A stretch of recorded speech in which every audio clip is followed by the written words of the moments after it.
So hello students, today we are going to study class 6th English chapter 2nd exercise. So we have completed all the reading part of this chapter now, and we are now left with the exercise of this chapter.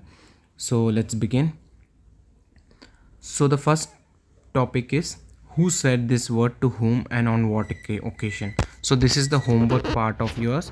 You have to search each and every line and you have to tell who said this line in the story and on what occasion. ठीक है. So this is homework you have to do by your own. बहुत easy है. आपको बस ये बताना है कि ये लाइन किसने बोली थी और क्यों बोली थी. ठीक है. और next part is answer each question briefly. So we have 14 questions. So we will look each and every question line by line. So the first question is, who were Jim and Della? So they were husband and wife who loved each other dearly. How many money had Della saved and for what? She had saved $1.87 for buying some nice Christmas gift for her husband. So Della ने कितने रुपए बचाए थे? $1.87. ठीक है. Dollar कैसा दिखता है? ऐसा साइन होता है उसका. ठीक है. जैसे रुपये का ऐसा होता है वैसे ही डॉलर का ऐसा साइन होता है. ठीक है. Third question is, what did Della do when she stood before the mirror? She pulled down her hair and let it fall to its full length. So Della ने क्या किया? मिरर में देख के अपने बालों को खोल दिया और उसको नीचे तक फुल लेंथ पे जाने दिया. Question number 4 is, what were the two proud possessions of Jimmy and Della? As I have told you, what is possession? Possession is the asset. Asset means जो चीज़ किसी के पास बहुत कीमती होती है उसको अपन कहते हैं पोजीशंस. जैसे कि किसी के पास ज़मीन होती है, सोना होता है, चांदी होता है, वैसे ही जिम और डेला के पास क्या दो बहुत प्राउड वाली पोजीशंस थे. एक one was Jim's gold watch and the other was Della's long and beautiful hair. So question number 5 is, what did Della do with her beautiful hair and why? Della sold her beautiful hair to buy some nice Christmas gift for her husband, Jim. So Della ने क्या किया? अपने beautiful बालों को बेच दिया क्योंकि वो अपने पति के लिए एक अच्छा सा क्रिसमस गिफ्ट लेना चाहती थी. What did Della do after selling her hair? Question number 6 क्या है? What did Della do after selling her hair? She went from store to store to buy some nice gift for Jim. Question number 7 क्या है? What did Della do with the little hair left on her head? She curled her hair by using the curling iron that she had. So Della ने अपने बचे हुए बालों क्या किया? उसने बाकी वाले बचे बालों को घुंघराले बाल कर लिए. उसके पास एक कर्लिंग आयरन था जिससे बालों को घुंघराले करते हैं. उससे अपने बालों को उसने घुंघराले कर दिए थे. सो क्वेश्चन नंबर 8 क्या है? How did Della look when she had curled her hair? She looked like a naughty school boy. वो एक नॉटी स्कूल बॉय जैसे लगने लगी थी. So question number 9 is, how did Della feel when she heard Jim's steps on the stair? So जैसे ही gym की उसने आवाज़ सुनी सीढ़ियों में, उस डेला कैसा फील कर रही थी? She was very nervous. वो बहुत डरी हुई थी. Question number 10, how did Jim tell when he looked at Della's cropped hair? He looked shocked and confused. तो जिम कैसा था बाल देखने के बाद? Shocked and confuse. So what had Jim brought for Della and how? He had brought a set of expensive comb for her. He had brought his gold watch to get money for the combs. So उसने अपनी gold watch को बेच दी थी. क्यों? Expensive Coombs लेने, कंघियाँ लेने के लिए, जो कि डेला को बहुत पसंद थी. क्वेश्चन नंबर 12 क्या है? How did Della react on seeing the gift Jim had brought for her? Della smiled through her tears and said that her hair grew very fast. So Della ने अपने गिफ्ट देखने के बाद क्या बोला gym से? वो हंसी और बोली, अब हंसी और उसको आंसू आने लगे और कहने लगी, मेरे बाल जल्दी बड़े हो जाते हैं, कोई बात नहीं. क्वेश्चन नंबर 13 क्या है? What do you think the two Christmas gift prove useless for Jim and Della? How can you say that? So we can't say the two Christmas gift were useless. They were in fact most valuable since they showed the intensity of love between Jim and Della. The two could sacrifice their most precious thing for each other.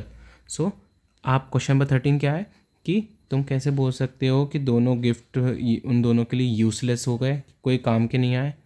और यदि तुम ऐसा मानते हो तो बताओ. तो अपना आंसर ऐसा है, we can't say the two Christmas gifts were useless. हमें नहीं लगता कि ये दोनों गिफ्ट यूज़लेस हैं, क्योंकि हमें ये लगता है कि ये लोग बहुत वैल्यूएबल गिफ्ट था एक दूसरे के लिए, क्योंकि उनने अपनी जो इंटेंसिटी ऑफ लव दिखाने के लिए एक दूसरे के लिए अपना सब कुछ सबसे कीमती चीज़ को सेक्रीफाइस कर दी थी, जो कि डेला के लिए उसके बाल थे और जिम के लिए उसकी फादर की घड़ी थी। क्वेश्चन नंबर 14 क्या है? What can you say about Jim and Della as husband and wife? We can say Jim and Della were ideal husband and wife and love dearly and selflessly. So हमें Della और gym कैसे husband and wife लगते हैं? वो एक ideal husband and wife लगते हैं। Ideal मतलब जिसका अपन एग्जाम्पल देख सकते हैं, मतलब सबसे अच्छे हस्बैंड एंड वाइफ हैं और वो एक दूसरे से बहुत प्यार करते थे और सेल्फलेसली प्यार करते थे।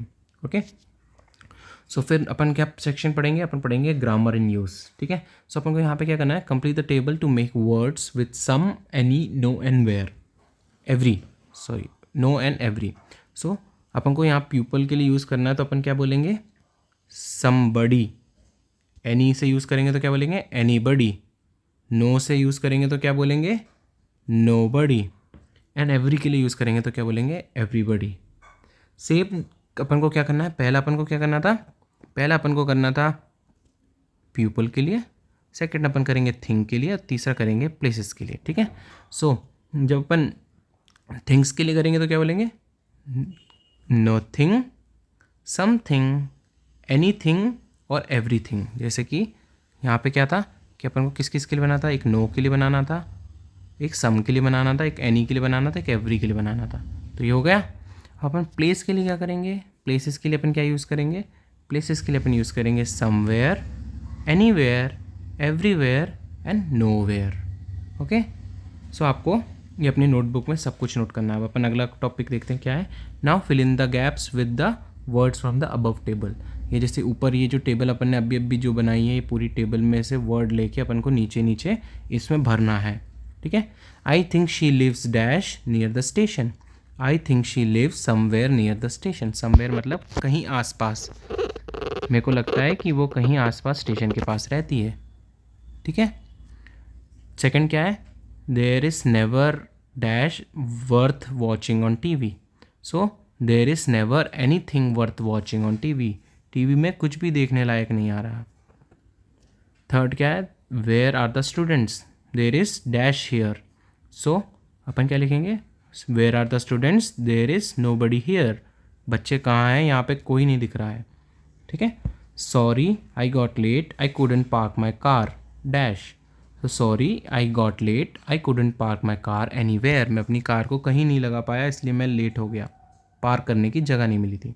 ठीक है, सो क्वेश्चन नंबर 5 क्या है? Greeting from all the family dash says hello. So greeting from all the family, everybody says hello, everybody. We haven't got any problem now, everything is okay. Question number 7 क्या है? This is the best hotel, there is nowhere better to stay. ये best hotel है और इससे अच्छी जगह नहीं है यहाँ स्टे करने के लिए। नो वेयर मतलब नहीं है, मतलब कहीं भी नहीं है। ठीक है, ओ क्वेश्चन नंबर 8 क्या है? Oh help me, I can't see, there is something in my eyes. So मेरे को कुछ नहीं दिख रहा है, क्यों? There is something in my eyes मतलब कुछ चीज़ मेरे आँख में घुस गई है। समथिंग मतलब कुछ चीज़। ठीक है, where does he live? Does anybody know his address? So वो कहाँ रहता है? क्या किसी को उसका एड्रेस पता है क्या? ओके, सो लास्ट टॉपिक क्या है? Rewrite each sentence using word another word phrase in place of the underline word but without changing the meaning of the sentence. अब हमको बिना इसका मीनिंग चेंज करके अपन को सेम सेंटेंस को दूसरी तरीके से लिखना है। फर्स्ट क्या है? Jim was never late. So अपन बोलेंगे Jim was always on time. तो Jim was always in time. So second क्या है? He was without gloves. So अपन क्या लिखेंगे? He had no gloves. 3 क्या है? He needed a new overcoat. So बोलेंगे he was in need of a new overcoat. So question number 4 क्या है? They were expensive combs. So यहाँ क्या लिखेंगे अपन? They were costly combs. He drew a packet from his pocket. So यहाँ अपन क्या लिखेंगे? He took out a packet from his pocket. So with this we came to the end of this chapter. So आप लोग को सबको इस chapter को पॉज कर करके अपने नोटबुक में सब कुछ नोट करना है। यदि कहीं पे भी कोई भी डाउट हो तो आप लोग अपने ग्रुप पे पूछ सकते हो और आपको ये नोटबुक में नोट करके जल्दी से जल्दी इसकी फ़ोटो ग्रुप पे भेजनी है। Thank you.